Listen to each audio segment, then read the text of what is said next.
propuestas que yo trabajo también ahora con esta exposición, que espero que esté adecuada a la calidad de la página y también a las personas que me escuchan y que son asiduos, recurrentes de esta página de Facebook.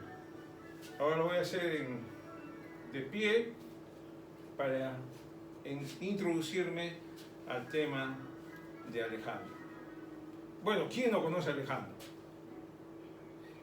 En el Perú también conocemos a Alejandro Magno. Nosotros que hemos estudiado en colegios públicos anteriormente, en la década del 60, en Historia Universal, ¿se acuerdan del curso de Historia Universal? De todas maneras teníamos que tratar a este personaje de Alejandro Magno, que nació aproximadamente en el año 56 antes de nuestra era, ¿no? Y aproximadamente entre el 19 y 20 de julio del 56, y falleció en el año 323, antes de que cumpla los 33 años. A pocas semanas, a pocos días de que cumpla los 33 años, muere Alejandro fuera de Macedonia, ¿no? En Asia, donde había ido a combatir. Bueno, es importante mencionar, mis queridos amigos y simpatizantes de la página, que Alejandro Magno, el gran conquistador, el gran militar, el gran estratega, nació en el reino de Macedonia, ¿no? Sus padres fueron Filipo II, el rey macedonio en ese momento, y su madre fue la princesa Olimpia del Epiro, un reino aliado de Macedonia. Y allá, como ustedes saben, en esa época, en esos momentos históricos, tendían a casarse entre hijos de la nobleza. Bueno, este personaje, el padre de Alejandro, se casó 7 veces, porque él consideraba, y también era costumbre en esos momentos, de que los matrimonios sellaban alianzas, alianzas políticas, alianzas entre reinos que posibilitaban un mayor acercamiento de los reinos enemigos. Con el matrimonio se sellaban y se sellaban alianzas. Entonces, los padres de Alejandro, Filipo II y Olimpia del Epiro, eran miembros de la nobleza de reinos aliados. Ahí nace Alejandro. Alejandro es educado teniendo en cuenta de que él debería ser, después de la muerte de su padre Filipo II, debería ser por herencia el heredero del reino. Por lo tanto, la nobleza macedonia y el padre y la madre concluyeron de que debía de tener una educación de rey. Entonces era importante esto. Además que es importante mencionar también de que Alejandro se educó con los otros jóvenes de la nobleza. Recuerden ustedes un hecho importante de su padre, una táctica interesante del padre, ¿no? El padre somete a los diferentes principados de Macedonia. Estos actuaban en realidad como independientes. En primer lugar, eran reinos independientes que decían, bueno, efectivamente nosotros estamos bajo la égida de Felipe, rey de Macedonia, pero actuamos independientemente. Y Filipo, para someterlos, plantea la siguiente estrategia. les dice a los príncipes, ya conformados en el reino de Macedonia, de que sus hijos deberían estar en Pela, en la ciudad, en la capital, para que puedan educarse, vivir allí, servir al rey, a Filipo, estar con sus hijos de todos los príncipes, y los convence. Y eso posibilita una mayor unificación del reino de Macedonia. Porque en realidad los tenía como rehenes. Eran muy sublevados los príncipes estos, y entonces Filipo idea esta estratagema de traerlos a los hijos a Macedonia para educarlos, tratarlos, ser parte, pajes del reino de Macedonia. Bueno, Alejandro entonces es educado muy efectivamente por la nobleza macedonia. Y el padre, para este propósito, cuenta con los servicios de uno de los más grandes filósofos de la época antigua. Trae a Macedonia al mismísimo Aristóteles, que se encarga, con todo el vasto conocimiento que tenía este gran filósofo griego, se encarga de la educación y de la instrucción de Alejandro. Y ya ustedes pues pueden imaginarse el tremendo bagaje intelectual de la que se nutrió Alejandro en esta época inicial de su juventud. Porque Aristóteles le hablaba pues de las grandes experiencias de vida, de gobernanza, de Grecia, de Atenas, de Esparta, la parte histórica antigua de Grecia con Troya, etc. Aquiles, y todo este bagaje de conocimiento que Aristóteles tenía, ¿no? Discípulo de Platón, discípulo de Sócrates. Es como si a un niño ahora, o en ese tiempo cuando veía Hawkins, le dijeran, bueno, este chico se prepara para ser un gran matemático, entonces vamos a traerlo a Stephen Hawking para que lo enseñe. Y un poco así, ¿no? Un poco el paralelismo, si me permiten, un poco así. Traen a Aristóteles para enseñar a Alejandro.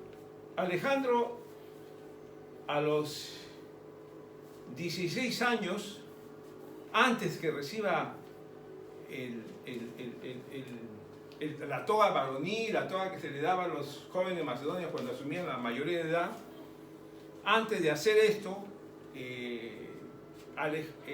Filipo lo coloca en una de las batallas, participa en una de las batallas, ¿no es cierto?, que Filipo realiza contra uno de los estados más belicosos que existían para poner en orden. En esta batalla, Alejandro indudablemente que comienza a ser una de las principales figuras militares ya. Porque con la caballería, con el ala de la caballería del ejército de Filipo, derrotan a este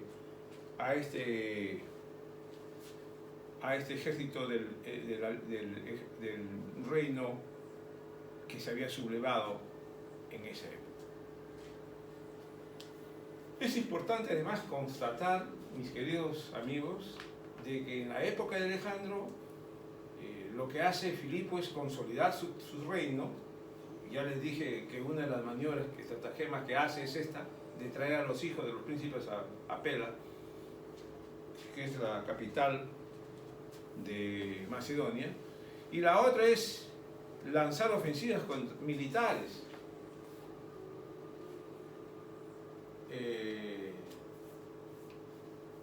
Hay un momento histórico en el que Macedonia es derrotada abruptamente, despiadadamente. La caballería que estaba conformada, y es importante mencionar esto en esta parte, por la nobleza macedonia, fueron masacrados en esta contienda militar. Y estuvo a punto de liquidar al rey de Macedonia, desaparecerlo. No lo hicieron, bueno, porque también hubo bajas en la otra parte, pero hubo el peligro de desaparecer a Macedonia en esa batalla. Ahora, indudablemente que esta situación hace pensar a Filipo. Y dice lo siguiente, manifiesta lo siguiente, idea lo siguiente. Dice, con la caballería solamente no podemos construir el ejército. Tiene que formarse también un cuerpo de infantería que trabaje con la caballería de tal manera que posibilite unas victorias más adelante. Entonces crea la falange. Filipo II es el que crea la falange. Una escuadra militar, una formación militar terrible y temible, porque estaban conformados por hoplitas en una línea de 16 con lanzas de 4 metros de largo y que lo convirtieron en una escuadra militar, en una plataforma militar invencible. Cuando Filipo crea la falange, hay diferentes puntos de vista que plantean, de teóricos y de historiadores, ingleses, franceses, teóricos de la estrategia militar, que manifiestan que ese fue un salto cualitativo en términos de estructura militar para enfrentar a los pueblos en ese momento. Macedonia, con esta estructura militar que lo llamaron los antiguos el martillo y el yunque, el martillo es la caballería y el yunque es la infantería, o sea, la falange, fue invencible durante mucho tiempo. No solamente lo usó en la estructura que lo creó Filipo, sino Alejandro. En las batallas fundamentales de Alejandro, la falange juega un papel definitivo. Entonces, cuando hay esta revolución tecnológica militar en el ejército de Filipo, en el ejército macedonio, entonces hay una serie de victorias que posibilitan no solamente la unificación de Macedonia, sino también la expansión y la intencionalidad de Filipo de ir hacia el Asia, de expandir su territorio más allá de las fronteras conocidas. Eso ya lo estaba planteando Filipo antes de su cruel asesinato. A los 16 años participa en una batalla de Alejandro, gana la propuesta de la batalla con la ofensiva esta de Alejandro con la caballería, y luego recibe la toga varonil a los 18 años, se prepara de 18 a 20 años, y a los 20 años, cuando cumple 20 años, mi estimado amigos, después de haber pasado ya la etapa de la domación del domo, de cuando doma a Bucéfalo. Bucéfalo es el caballo que acompañó siempre hasta la India, más o menos unos 14 años unos 12 a 14 años a Alejandro. Alejandro, según las anécdotas históricas, creíbles o no, doma a su caballo poniendo la mirada hacia el sol, de tal manera que se tranquilizó este equino, que era muy nervioso, y entonces lo doma. Y es considerado una aventura importante en la vida de Alejandro.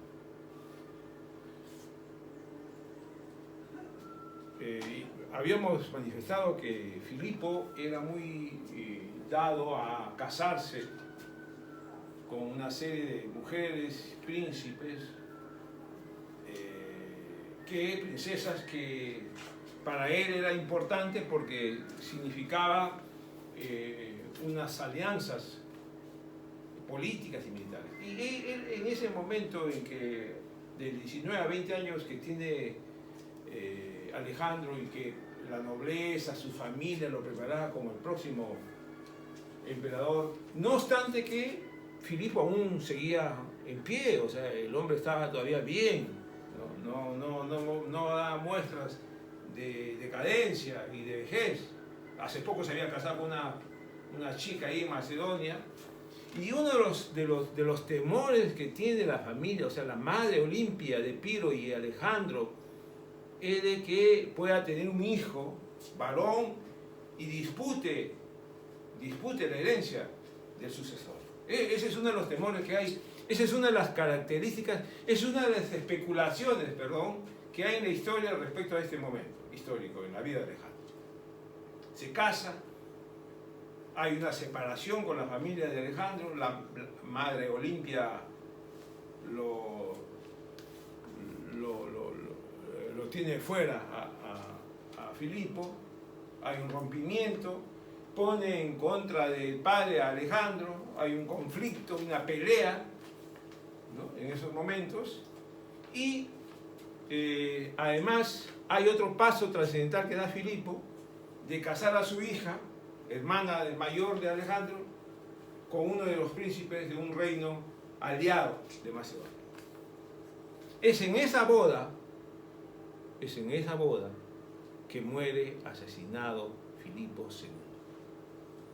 Uno de sus guardias personales, la guardia de Cors, la guardia personal de Filipo, lo asesina, Pausanias. Acá hay dos teorías, que es importante también mencionarlo, porque en realidad trata de ser un poco las especulaciones, porque es especulación. Se dice que Pausanias fue comprado por el oro persa, porque los persas, enemigos acérrimos de los griegos y los macedonios, sabían de la intencionalidad que tenía este señor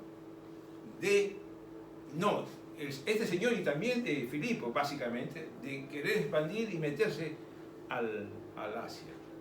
Y vengar, además, a los pueblos helénicos y macedónicos de las terribles consecuencias que habían tenido la incursión de los persas en los siglos pasados. No nos olvidemos que Jerjes, el emperador anterior a Darío, había invadido Grecia y había quemado Atenas, había incendiado Atenas. Y los griegos y también los macedónicos sabían perfectamente que de hecho había una posibilidad de venganza, y los persas también. Y los persas, además, después de haber incursionado en Grecia, habían incursionado también con su oro. Era un poderoso imperio que tenía mucho oro. Y entonces compraban con el oro a diferentes políticos y soldados, pues, de Persia y Macedonia. Esa es una posibilidad. O sea, Pausanias fue comprado con oro persa y asesinó entonces a este señor, padre, a Filipo II, padre de Alejandro, para frenar la posibilidad de una expansión que perjudique a los persas.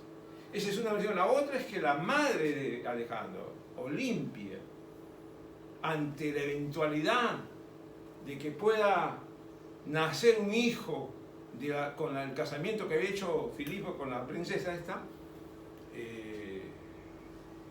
persuade a este personaje de Pausanias y asesina. El hecho es que muere en esta boda de la hija de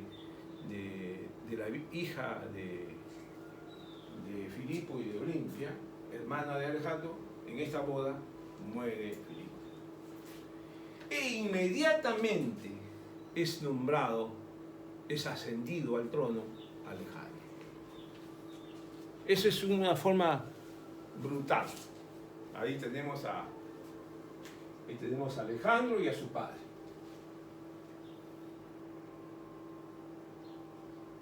Es ascendido al trono, Alejandro, a los 20 años de edad. Ya había cumplido los 20 años de edad. Y era mayor de edad, y era adulto para la cultura y la concepción de Macedonia. Y de los griegos, ¿no? Tenían esas costumbres. La toga en Roma también viene de ahí, etc. No recuerden ustedes que hay una interrelación entre la cultura griega y la cultura romana. Cuando es ascendido al trono Alejandro, tiene que, en primer lugar, como rey de Macedonia, consolidar su imperio. Sigue las pautas de su padre. Trae a los hijos de los príncipes macedonios a Pela, la capital, unifica a los príncipes bajo la hegemonía de él se convierte en el rey de Macedonia y por lo tanto todos los príncipes le rendían pleitesía a este rey.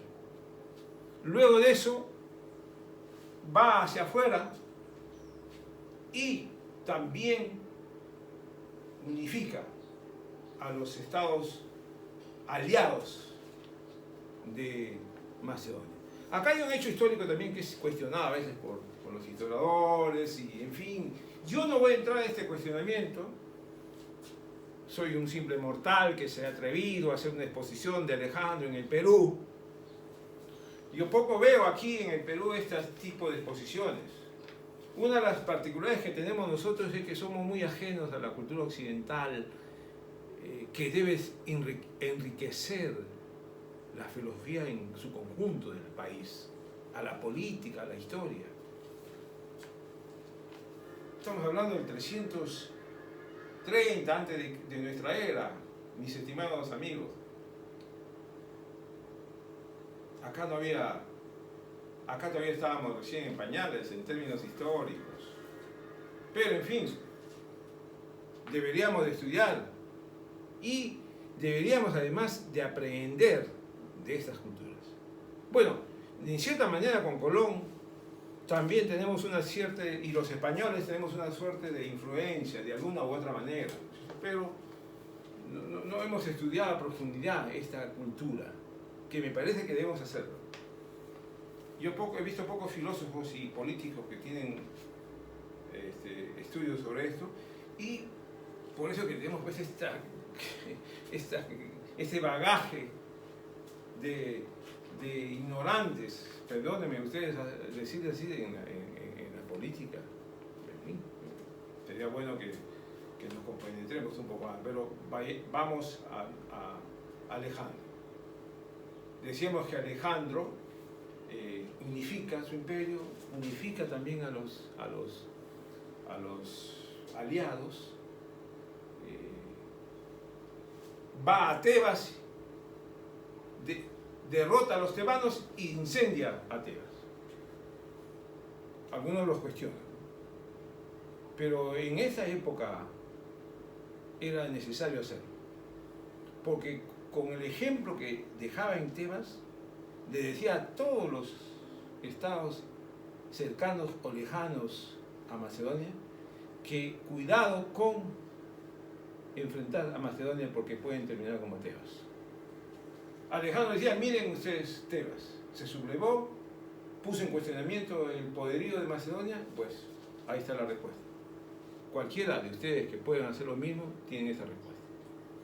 Y de verdad, pues, después de ese acontecimiento histórico, real, que sucedió, no hubo ya problema de sublevación de otros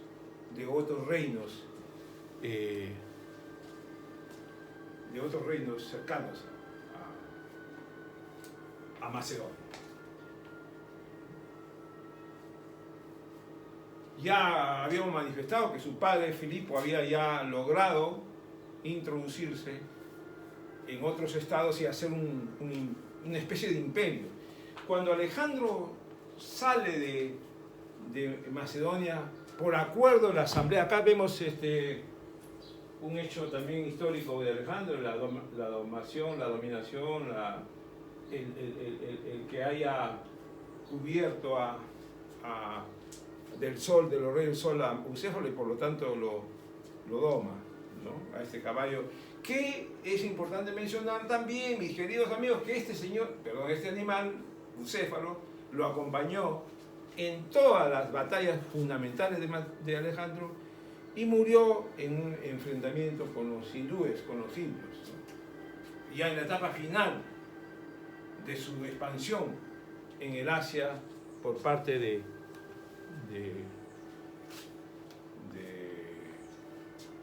Alejandro. Acá tenemos a Aristóteles. En realidad es bien interesante esta parte, ¿no? Que lo vuelvo a reiterar nuevamente. Aristóteles es considerado uno de los más grandes filósofos de la antigüedad. Un vasto conocimiento de todas las disciplinas. Aristóteles habla de la ética, habla de la política, habla de la historia, habla de la filosofía. Tiene insuperables libros sobre esto. Una mente brillante, un talentoso escritor, un genio. Y este señor es el maestro de Alejandro. Qué coincidencia histórica, ¿no? Tal como en Alcibiades también, recuerdan ustedes que conoce a Sócrates. Algunos manifiestan que pudo haber sido hasta su amante. Bueno, en esa época en Grecia pues era normal esta situación, ¿no? Las relaciones entre filósofos y grandes personajes con efebos, con jóvenes, ¿no? Que acompañaban. Había una especie de una relación homosexual, pero intelectual, ¿no? Si se me permite esta palabra. Entonces, no hay evidencia de que lo quiera relacionar Alejandro con Aristóteles, pero lo que yo quiero señalar es esta influencia que tiene este señor, este gran filósofo sobre Alejandro. Bueno, este es un mapa de Macedonia y sus principados fundamentales, antes de que pueda desarrollarse la expansión en sí.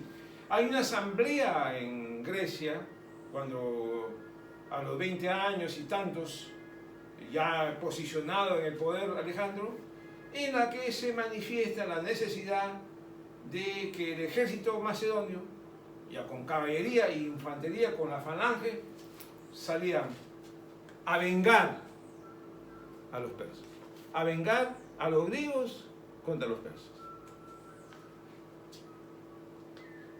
Y eso es lo que señala la asamblea esa legislativa, constituyente de Macedonia. Entonces, el ejército macedonio, con Alejandro al frente, ojo también con la caballería conformada por la nobleza macedonia. No olviden ustedes este importante acerto histórico.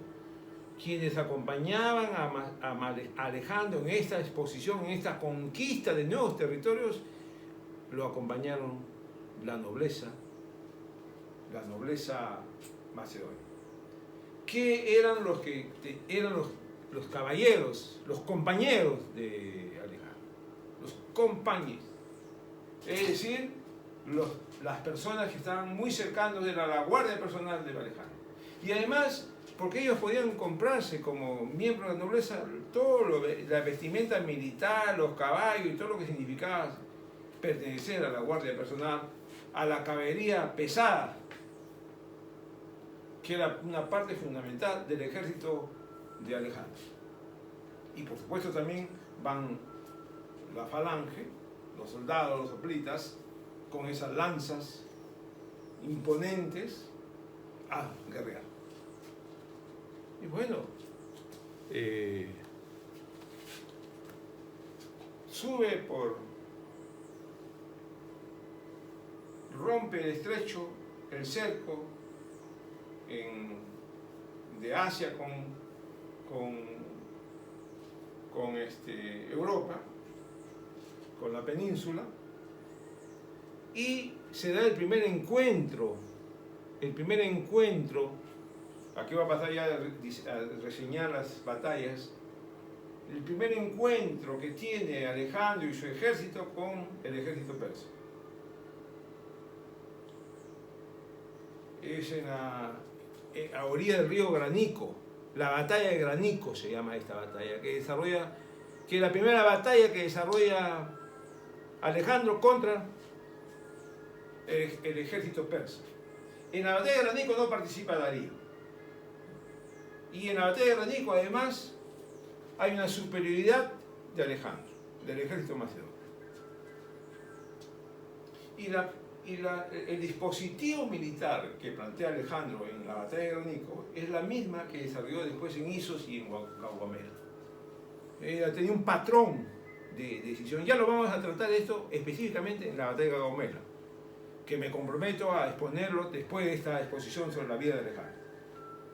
En la batalla de Granico hace lo mismo que lo diseña por primera vez esta estrategia, que es la caballería ataca, la caballería pesada, en movimiento hacia la derecha, hace una cuña al centro y destruye al ejército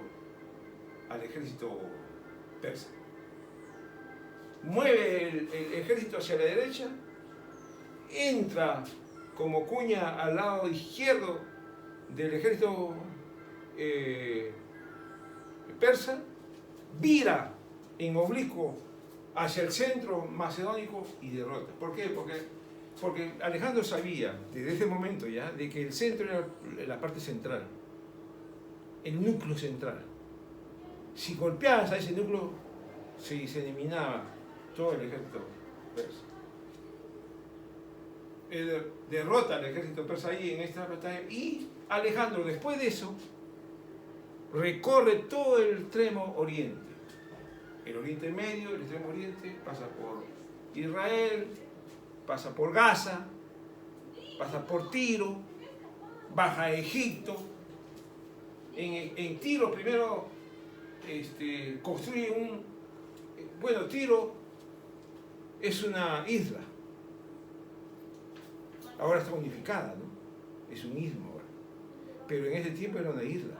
Y lo que hace Alejandro es construir un puente, un muelle del territorio continental a Tiro, a la isla. Modifica la naturaleza. Miren ustedes la capacidad en ese momento histórico de la humanidad de diseñar una estructura, un puente, un muelle hasta Tiro. Los personajes de Tiro, las personas de Tiro, los habitantes de Tiro hacían todo lo posible por destruir ese puente, pero no lo lograron. Construye el puente, derrota a los tirenses y listo. Fue este aspecto fundamental para que pueda después trasladarse a Egipto. En Egipto pasa un hecho que también es genial, formidable, dentro de la estructura que tiene este señor de Alejandro, de compenetrarse con la cultura, de adentrarse en la cultura, de ponerse a una disposición de cultura, de unir las culturas de Macedonia con Egipto. Él conoce, por ejemplo, que en Egipto los egipcios necesitaban un gobernante que expulsara a los persas, porque Egipto era colonia de Persia. Y lo ven a Alejandro como el liberador, pero no lo ven solamente como el comandante en jefe del ejército de liberación de Macedonia. No lo aceptan solamente como el comandante o el rey de Macedonia, el rey terrestre, el rey terrenal, sino plantean que debía ser también el faraón, es decir, el hijo de Dios, el hijo de Amón, o el hijo del Dios vigente en ese momento. Y Alejandro deja que eso suceda. Es endiosado en Egipto. Esta parte, este es un relieve que está en Egipto, donde se ve a Alejandro como faraón y como Dios. Los faraones eran la personificación de Dios del dios egipcio en la tierra. Y eso lo observa, lo analiza. Esa genialidad de Alejandro de analizar, de ponerse por encima, de mirar lejos, solamente lo puede hacer una persona con una capacidad como él. Aquí hay gente que, no aquí, no, en Occidente, que lo tratan como si fuese un gran ladrón, un delincuente. No. Esos son ya gente muy amigos. Yo hace tiempo leí un libro sobre Alejandro de un inglés que no voy a mencionar su nombre, pero que manifestaba de que no, este señor es un tal por cual, no tiene nivel, etc. No. Miren ustedes la capacidad en Egipto, de adecuarse a la cultura, de efectivamente decir, efectivamente yo soy el rey que ustedes estaban esperando, el emperador y el dios. Si usted quiere, yo soy Dios. Pues. Una vez que hace eso, se va a Sigua, al oráculo, donde es venerado también, donde descubre que es el verdadero dios egipcio, y luego sube y se da la batalla de Ixos antes de avanzar más hacia el interior de Asia. Bueno, esta batalla de Ixos, esta es la batalla de Granico, la ruta de Alejandro en Asia, la batalla de Ixos. La batalla de Ixos es una batalla interesante también, porque ahí sí participa Darío. Darío incluso no le había dado mucha importancia a este personaje de Alejandro. Bueno, decía Alejandro, pues es un tipo que tiene indudablemente entusiasmo, quiere combatir, es joven, impetuoso, pero le pone un ejército grande y lo derrota. No fue así en Granico, porque en Granico Darío pensaba que mandando a sus generales iban a derrotar a este muchacho impertinente. Entonces cuando se da la batalla de Ixos sí participa Darío. Y en la batalla de Ixos le antepone un ejército fuerte y poderoso Darío. Ahí también hay un río de por medio.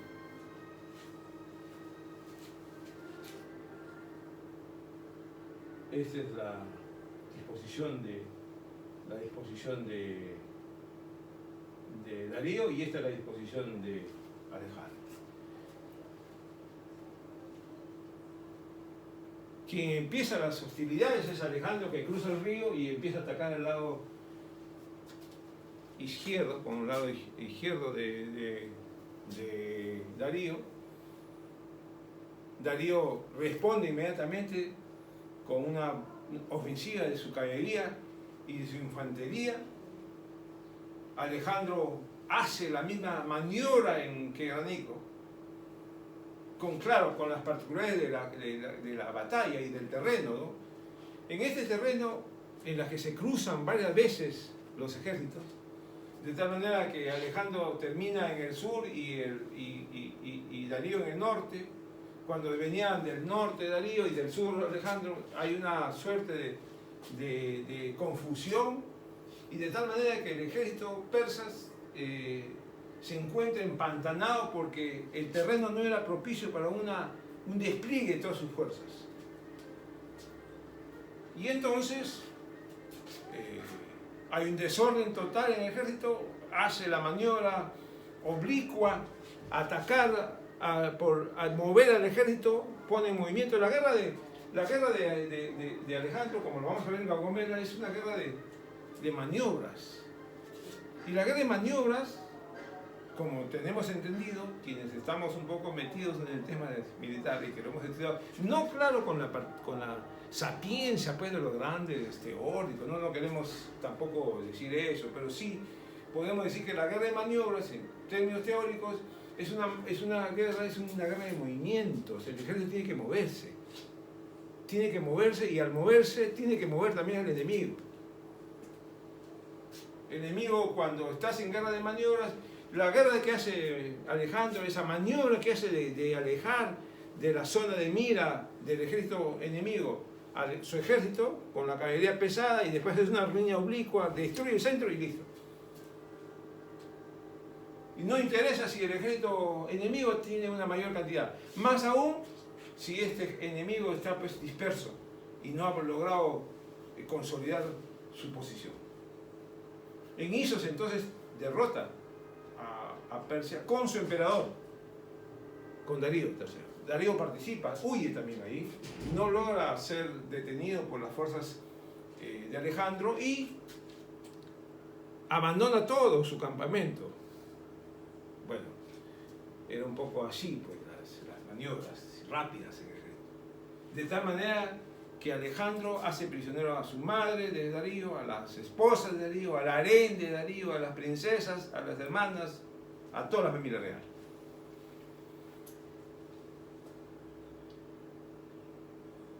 A un botín también, de 120.000 talentos, que era una cantidad enorme de dinero, porque los persas eran muy ricos, decía yo, ya lo habíamos dicho anteriormente.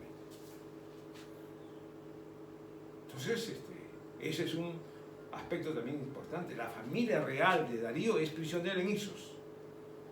Huye el emperador. No logra ser alcanzado por las fuerzas de vanguardia del ejército macedonio y entonces pasa un tiempo. Alejandro tiene la magnanimidad de tratar a la familia real persa como nobles, como reyes, como princesas.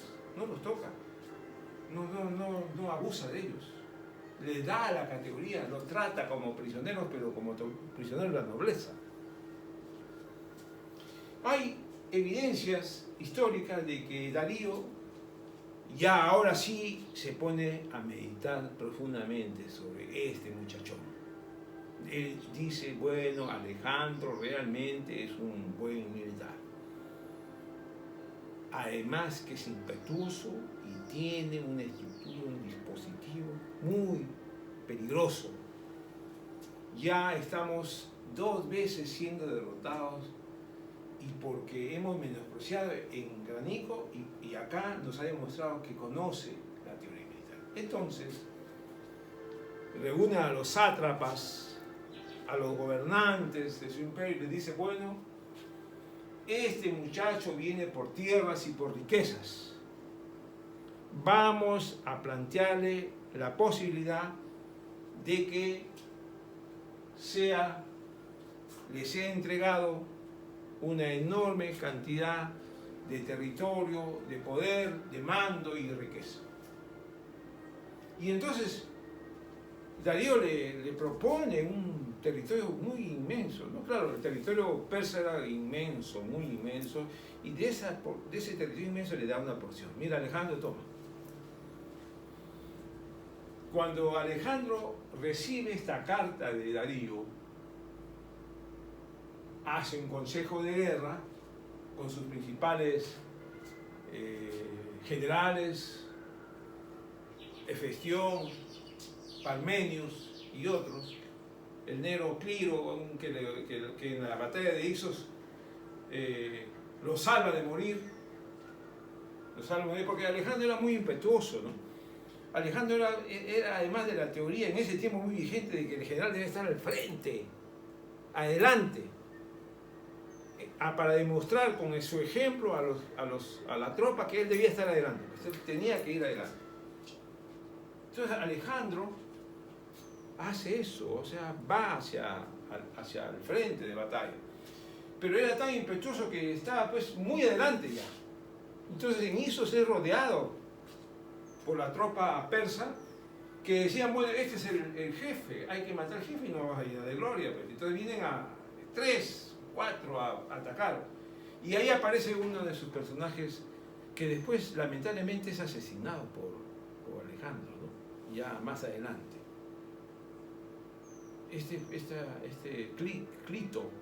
Clito, que había sido amamantado por la misma nodriza de Alejandro. Era su hermano de leche. Él es el que viene y lo defiende. Le corta la mano a uno de los persas que quería atacar ya con una lanza o con un cuchillo a Alejandro. Esa es una de las anécdotas. Entonces, reúne a su consejo de guerra, decíamos, y le dice, bueno señores, miren, acá el señor Darío está enviando una carta donde manifiesta que estamos dispuestos a darnos un territorio y no sé qué opina. Entonces, Parmenio era un general muy querido, muy reconocido, con mucha experiencia. Había sido muy amigo de su padre, de Filipo. Había participado en numerosas batallas con el padre y acompañaba también a Alejandro. Entonces Parmenio le dice, bueno, mira, si yo fuese Alejandro, aceptaríamos, ya. Esto que nos está dando Darío, el emperador de los emperadores, está bien. Y Alejandro le responde, claro, por Zeus, si fuese yo Parmenio, aceptaría. Pero yo no soy Parmenio, soy Alejandro. Esa respuesta también es interesante, si fuese cierta, ¿no? O le han puesto en la boca a Alejandro esta anécdota, pero sí es interesante, porque en realidad lo que quería Alejandro era todo el territorio y vengar. Entonces, no quiere esa parte Alejandro, y avanza. En ese transcurso han pasado 2 años, 3 años. Fíjense esos tiempos históricos. Alejandro con la familia real, con su ejército caminando hacia el centro, y tiene conocimiento de que Darío había logrado otra vez constituir un gran ejército y se había desplazado a enfrentar a Alejandro. Y en una llanura propicia para la estrategia de Darío, llamada Lomo de Camello, más o menos ubicada a 60, 50 kilómetros de Kabul actual, en el Irán actual, Darío establece y fija el terreno donde se iba a desarrollar esta batalla, después llamada la batalla de Gaugamela. Darío además llega con anticipación a esta llanura, a este importante territorio. Lo limpia, saca todos los obstáculos, porque en esta batalla Darío hace participar a elefantes y a carros de combate.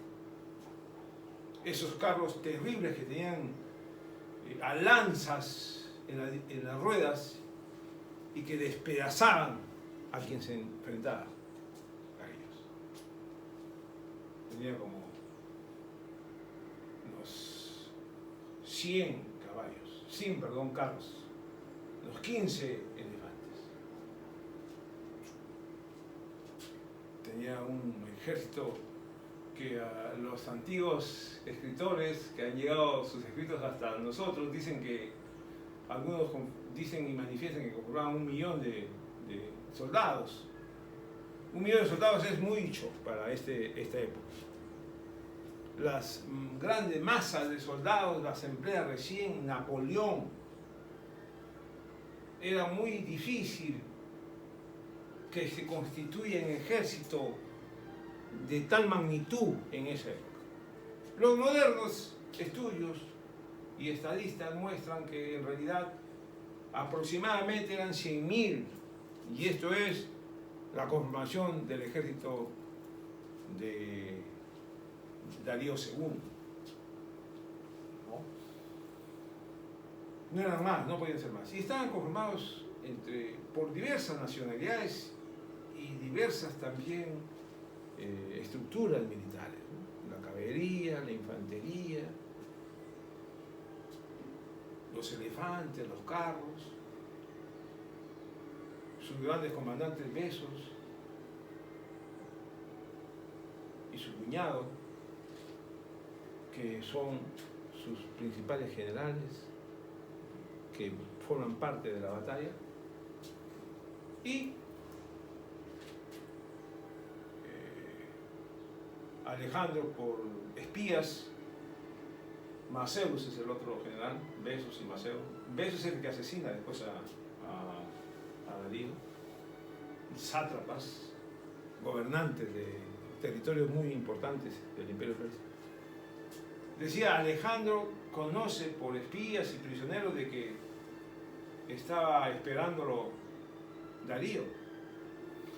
El 31 de septiembre, 30 de septiembre del año 331 a.C.,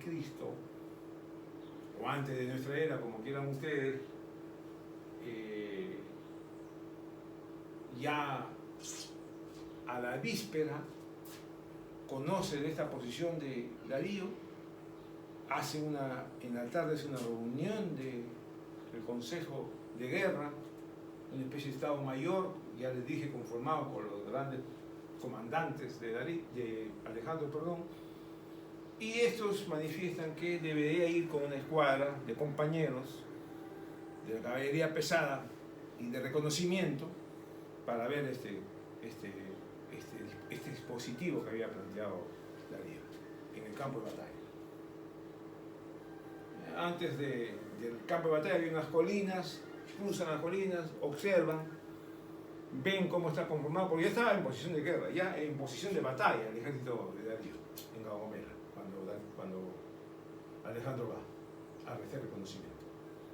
Y entonces vuelve y expone a sus principales generales en el Consejo de Guerra en la noche y dice, bueno, o en la tarde, aproximadamente cuando ya estaba el sol yéndose y la noche caía sobre estas colinas, sobre el campamento de Macedonia, ahí estaban las familias real persa, etc. Entonces viene y le dice, bueno señores, el dispositivo de los persas es este. Darío está al centro, Beso está al costado, al otro costado está Maceus, hay elefantes, hay carros, ese es. Y mi plan de combate es este. Y expone su plan de combate. Que vuelvo a insistir, es la misma estrategia. O sea, claro, con algunos movimientos ahí, con algunas propuestas nuevas, que después la vamos a ver en la misma batalla ya. Como por ejemplo que hace un dispositivo de forma rectangular, ¿no? Pone acá al frente, al frente lo pone pues, a la falange, al lado izquierdo lo pone a Parmenio con la artillería, con la infantería, los hoplitas y las larisas, esas lanzas terribles. Luego al lado derecho se pone él, con la caballería y una parte de la infantería pesada. Ese es el dispositivo que al día siguiente lo había planteado en el terreno Alejandro. Parmenio en la noche le dice, oye Alejandro, ¿y si atacamos de noche? No, le dice. Mi dispositivo está para el día. Y entonces en la batalla del día siguiente, en la batalla de Gaugamela, que estamos acá señalando, y espero que se vea, lo voy a hacer un poco más específico cuando pongamos la batalla. Alejandro hace ese movimiento hacia la derecha, tan a la derecha que Darío pierde de vista lo que está haciendo Alejandro. Y no le da importancia, grave error estratégico. Claro, en su planteamiento esto no estaba considerado, eso estaba fuera del esquema. Ya lo había visto en Isos, pero no de tal magnitud como ahora, ¿no? Porque Alejandro mueve hacia la derecha el territorio. Alarga su frente además, porque a Parmenio lo mueve, pero no tan fuerte. Él sí se mueve, bien a la derecha, de tal manera que ordena a Maceus a que lo ataque con su caballería y con su infantería, cosa que hace además. Y no logran derrotar, no logran frenarlo a Alejandro. Ya se desespera Darío, lanza al centro, lanza Besos contra Parmenio, lanza los carros y no logran pues, frenarlo. Incluso para los carros tenían una estrategia que era el frente que debía de enfrentar a los carros. Primero le lanzan las jabalinas, le lanzan las flechas. Después de que logran pasar algunos, le abren el territorio, se abre la falange, entran los carros y hay una retaguardia de fuerzas auxiliares que masacran pues a los carros de combate persas.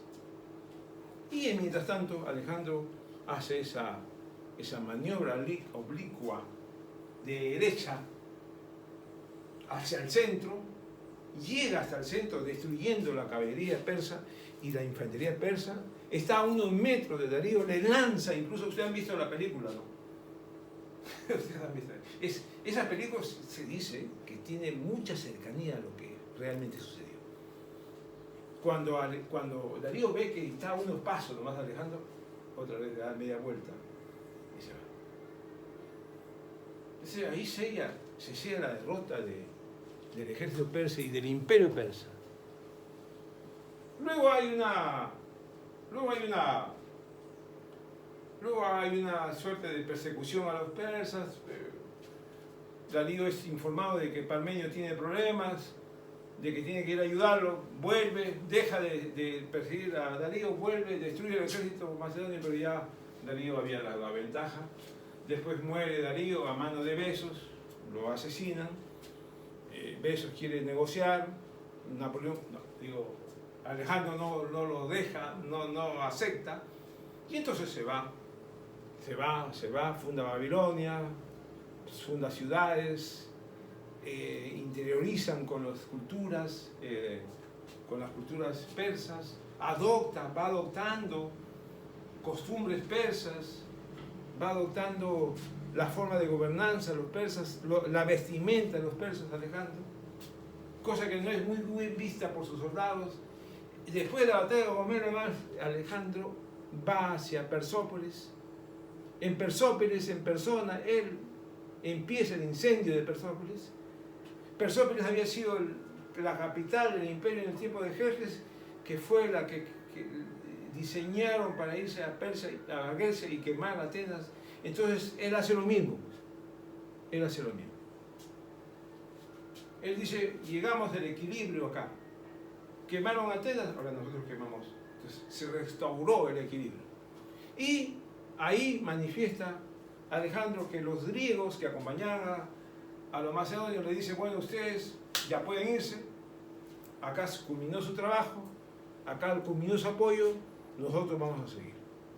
O sea, él y el ejército macedonio. Los persas se regresan, buena cantidad, y algunos se quedan todavía, porque tenían la intencionalidad de que podía haber más riquezas adelante. Se van los persas, venga con Persópolis a Atenas y se va, funda Babilonia, ya había fundado Alejandría, debería decirles a ustedes, en Egipto, y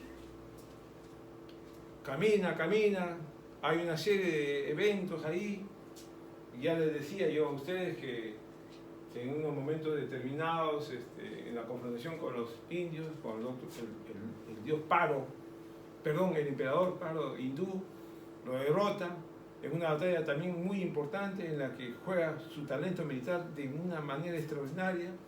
Ahí hay un ejército con 150 elefantes que dura 8 horas esta batalla y al final derrota al ejército hindú, al ejército indio. Se casa con Rosana, mata a Clito, mata también a Parmenio y a su hijo, ¿no? Es asesinado. Hay una suerte de podríamos decir, de decadencia del nivel que tiene Alejandro, propio además de la situación, de la presión de las circunstancias políticas y militares. Cuando llega hacia un río muy importante que él confunde como el río Nilo, Alejandro consideraba que este río Nilo de Egipto era la continuación del Indo. El Indo lo confundió, porque en Egipto encontró que en el Nilo había cocodrilos y acá en el Indo también había cocodrilos, entonces él decía es lo mismo. después rectifica. Sus conocimientos eran tan vastos que después rectifica y dice, no, es otro rey. Entonces, cuando están cerca de eso, la tropa le dice, ¿saben qué, señor Alejandro? Hasta acá nomás. Ya no podemos continuar, ya hemos logrado caminar y hemos acompañado miles y miles de kilómetros. No regresamos. Alejandro se va a su tienda, está 3 días, una semana, sale y dice, bueno, efectivamente, nos vamos. Y se viene. Y se viene. Se viene con toda su tropa, llegan a Babilonia. En ese transcurso es donde se dan estas borracheras épicas de Alejandro, donde mata a Cristo, donde mata que hay un complot. Y luego en este complot hay un personaje, el hijo de Parmenion, que no le dice. Alejandro considera que él debe saber de este complot, lo mata, y para que su padre no dijera nada, también mata al padre. Luego regresa, muere su gran amigo, que le hace un gran homenaje, ¿no es cierto? Y luego de eso se enferma. Reunión, un almuerzo, no se sabe si es... Él tenía heridas muy graves, además también de las guerras, de las batallas con las que había participado, y es posible que por eso también haya muerto, pero otras teorías hablan de que puede haber sido envenenado. La cosa es que a los 32 años y meses, antes de cumplir los 33 años, en el año 323, muere Alejandro. Luego hay una serie de eventos en los que los generales se disputan los territorios de este vasto imperio alejandrino, que luego se disemina. No está el hombre, no está el eje, no está él. Entonces, algunos generales todavía se mantienen. Su hermano, o su hijo, perdón, ¿no? Su hijo es luego nombrado emperador de Macedonia, y ya, terminó ahí la historia. Algunos generales todavía se mantienen, como Ptolomeo en Egipto, ¿no? Y que es como donde empieza, creo, la película de Oliver Stone, cuando cuenta él, ya viejo, estas hazañas maravillosas de este gran personaje Alejandro. Espero que haya servido como una especie de plataforma esta pequeña biografía de Alejandro, este gran personaje, este gran hombre de la época antigua, y que sea una especie de preámbulo para poder luego entrar de lleno a la